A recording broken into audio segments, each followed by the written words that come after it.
Hello and welcome to the White Rabbit YouTube channel. In today's episode, we're reviewing the previous episode, Red Night Vision in Vietnam, Demons Revealed. So, in this episode, we talk about how uh, the helicopter gunners they had the new night vision, which was the dicenium glasses that was invented way back in 1911 by Dr. Walter J. Kilmer, and he wrote a book about it.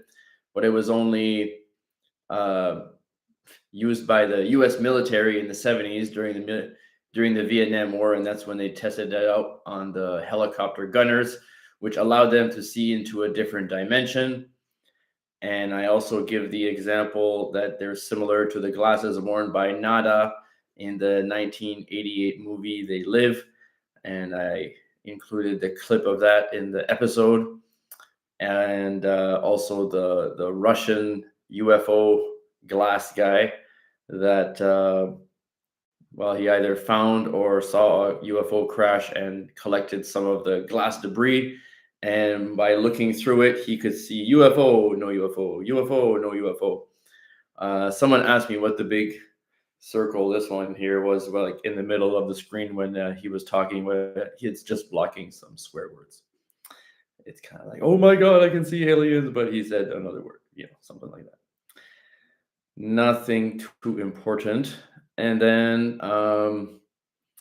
but the so when I went to Vietnam, I had every intention of filming that episode in front of a helicopter at a museum. And when I got to that museum, the helicopter was gone. All the aircraft were kind of like in on Google Maps. They were like in like kind of like a parking lot next to this big tower, and they had all been removed. And so I tried going to another aviation-ish museum, but they didn't have any helicopters.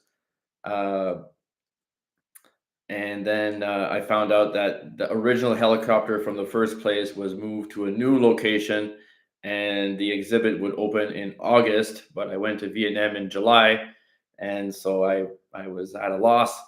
And the sun is like going down, and I want to film with the sunshine. So I just started Googling like crashed helicopter in Hanoi, and I found something. So I made my way there. It wasn't very far from where I was, and I was just using Google Maps and walking.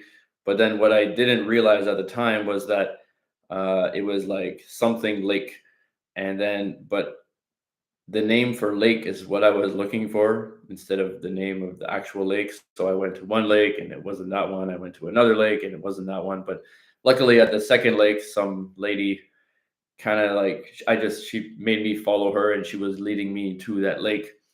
But it's all these tiny little narrow roads, and then there was one point where I was walking between buildings that were like basically touching my shoulders on either side, and it was getting narrower. And then in Vietnam they got all these wires everywhere, and then she stopped and she's like just pointed for me to go that way. And I'm like, oh, I'm gonna get mugged, but I wasn't. It was fine. And then I found what I was looking for, and then unfortunately my tripod usually sits on top of a table to film me in the studio, but so my tripod wasn't tall enough, and so I got some coffee at this local shop, kind of like on the corner of the lake, and then they allowed me to borrow the table, and I lugged the table around the lake while filming.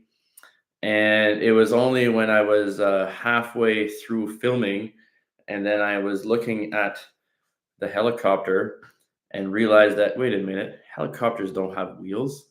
And I had to Google it. I'm like trying to find a helicopter with wheels, and I couldn't really find one.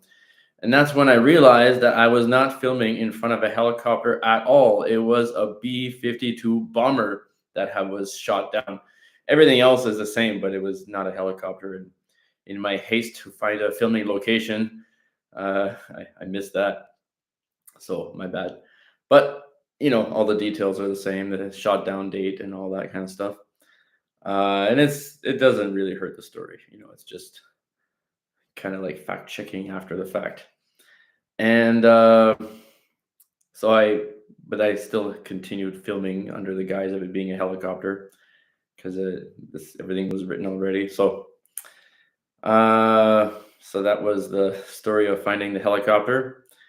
And then when I finally finished and got back to the cafe and returned their table, there's like they have like a neon flashing sign. It was like B-52 something, and that could only be the bomber, right? So that was fun to make. And let's see. So I know that I've been talking about the continent of Mu, the predecessor of Atlantis video, for a very long time, but I'm happy to announce that something is going to happen with that. So originally it was supposed to be an hour and a half long video, but I've been convinced by the people around me to cut it into 4 parts, more easily watchable for most of my viewers. But the plan is that I will release the 4 parts consecutively and just do the live at the end of the 4 episodes. And so it's part 1 and part 2 are basically finished. I just have to do a little end scene and a welcome back scene for those videos. And then I'll have all my time dedicated to finishing part 3 and 4, which I have all the images for and everything, and just have to like put it in order and do the timing properly and stuff like that. And then once that's done, I'll have time because I'll have like the 4 weeks of consecutive episodes, and on the 4th week I'll also post the all together one, because that's what I would prefer to watch. But anyway,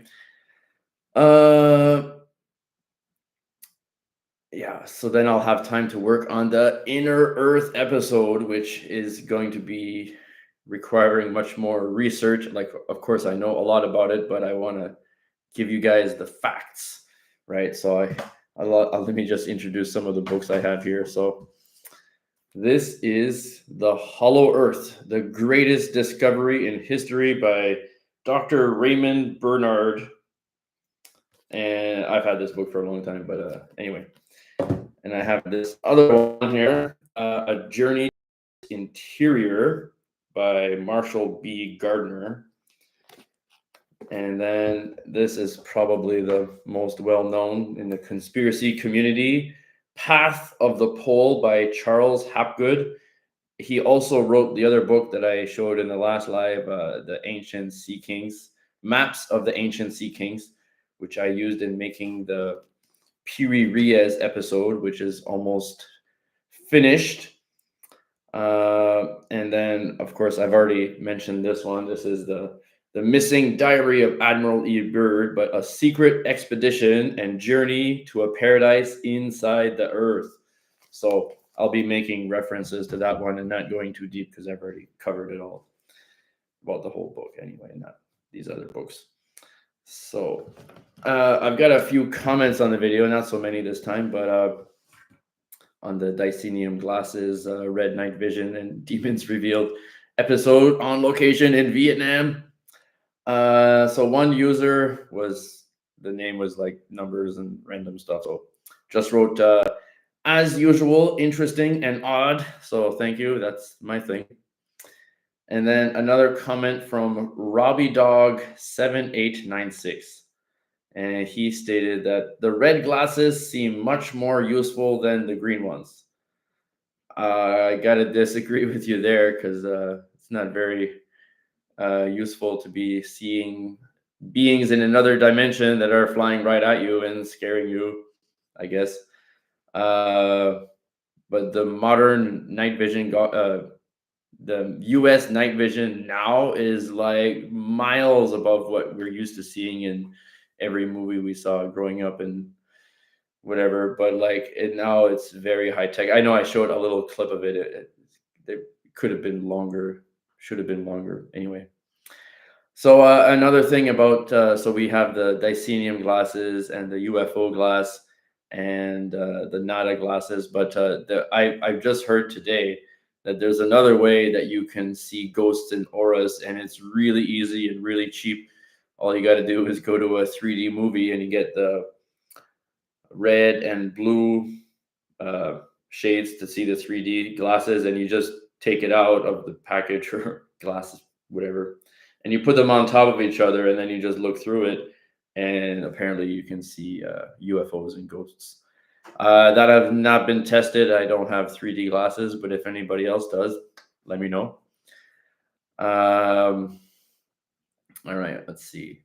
Oh, someone asked a somebody asked a question about in that episode I had a stain on my shirt, like anyway, and they asked me what it was from, and it was actually because there was a bunch of plants on the edge, and I had to move them down so that we could see the crashed helicopter better.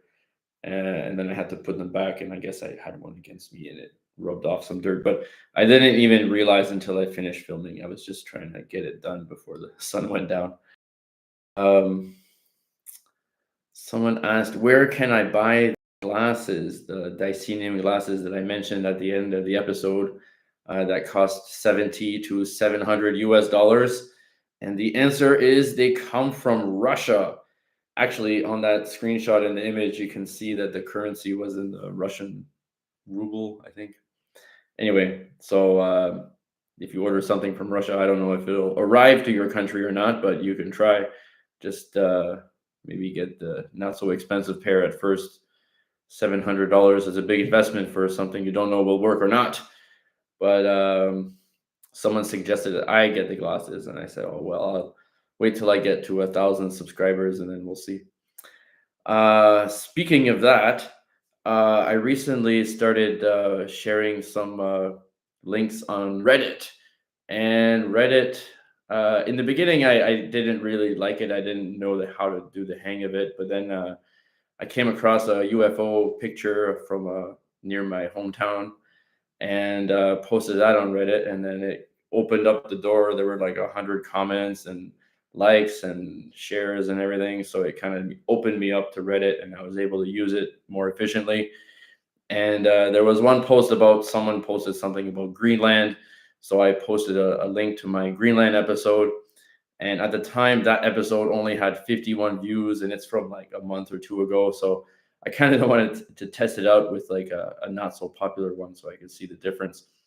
And it went from 51 to 460 in 2 days. So thank you very much, Reddit. You are appreciated. And I posted the Spear of Destiny today, and it went up 50 views in one day. So I also got 50 new subscribers. So I'm almost halfway to 1,000. Let's see. Okay, I've got a comment here. It says, Little Willow, off topic, but what is your eyes color? Looks very unique, unusual eye color. Yes.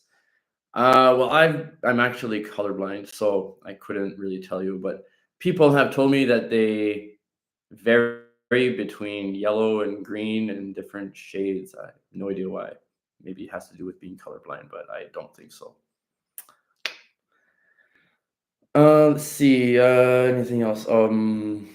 So I'm almost done doing the Piri Reis episode, which is a map that was discovered in Istanbul in 1929, but the map is from 1513, and, and it shows. Uh, she replied, "Beautiful, thanks." Well, thank you too. And it depicts Antarctica 300 years before it was officially discovered in 1820 by I think his name was Palmer. Yeah, Palmer, because now they have a scientific research base in in in the spot where he discovered. It was called Palmer Land, and now it's Palmer Base. That one looks more like a real scientific research base because it's really small. But like others, like Murdo, have other purposes for being there. But that is for another time, which will be related to the Inner Earth episode, which I'll be working on once the move starts. And then I also have time to work on the Palau episode, as I mentioned before, that I would be